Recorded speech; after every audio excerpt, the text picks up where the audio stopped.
new group is using that delusional worldview, that insanely incorrect worldview, to tap into one of Trump's largest vulnerabilities in the upcoming presidential election, and that is women voters, specifically women living in the suburbs. The new group is called the Seneca Project. It is a coalition of bipartisan women dedicated to mobilizing moderate women voters in key swing states. Using the issue, the disgraced ex-president still appears to be completely, insanely delusional and out of touch on, in terms of not understanding how angry women are across the political spectrum about their freedom to make choices about their own bodies being taken away from them by Trump. It's the subject of their first ad, airing right here on our show for the first time. Watch. The Supreme Court overturned Roe versus Wade and ended a woman's constitutional right to an abortion. There's a threat facing women in America that transcends party lines. My country doesn't care about me. And it's time we ask ourselves, do we still value the freedoms we have fought so hard for? We should all have the care that we need. This election is a choice, and it is a time for choosing. We're told we have to choose between left or right, but we know what the real choice is. It's a choice between our freedom or their control, between our right to determine our own destinies or Donald Trump. So seriously, America, what the hell are we doing? We can't sit on the sidelines while women in America suffer and die because a right we once had has now been criminalized. If we don't make the right choice, there's no state to escape to. There's no going back. Choosing who will shape our future is a right we still have left for now. And that choice is up to us. Wow. Let's bring in co-founder and CEO of the Seneca Project, Tara Setmeyer, and co-founder and chief creative officer of the Seneca Project, Michelle Kinney. It's great to see both of you. Thank you for letting us debut that ad. It does not disappoint. Tell me, Tara, what this campaign looks like, launching today and going forward to November. Yeah, thank you so much for having us, Nicole. It was really important that we debuted this ad in a place that we knew appreciated the urgency of now with you and this network and your viewers, because when Michelle and I made the decision to do this, we recognized that women voters are not just, it's not just the women's vote as a means to a political end this time around, right? In 2024, our lives are literally on the line here. And we wanted to make sure that someone was talking to regular, average, everyday, moderate women. We felt like there was a void that needed to be filled there, that no one was just talking to regular women. And we've seen polling come out and show that there's a lot of disengaged voters, too.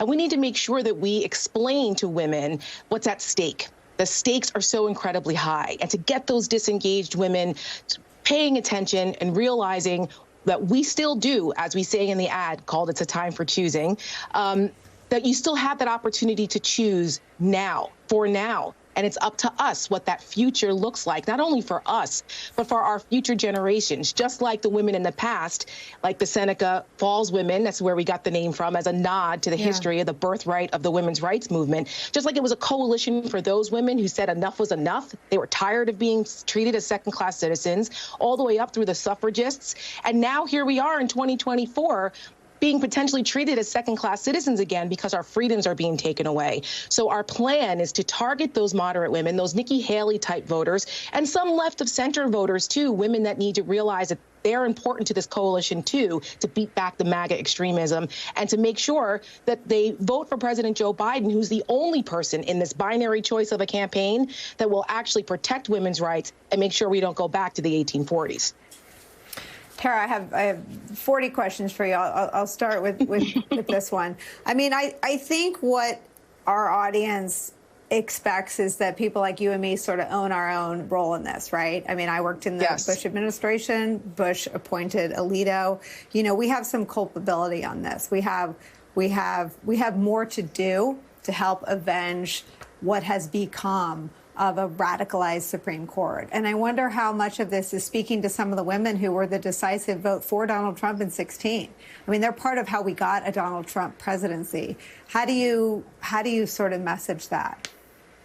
Yeah, and I'm glad you brought that up because, I talk about this all the time. I spent 27 years in the Republican Party, and I often have to re-examine what role I played in the mess that we're in here. But, focusing on fighting for freedom and democracy and trying to galvanize other people, now focusing on women, it's to give that permission structure to those women who have been maybe in the Republican Party for a long time, that may have felt that, I'm not trying to be a Democrat. I don't know how I feel about that. It doesn't matter.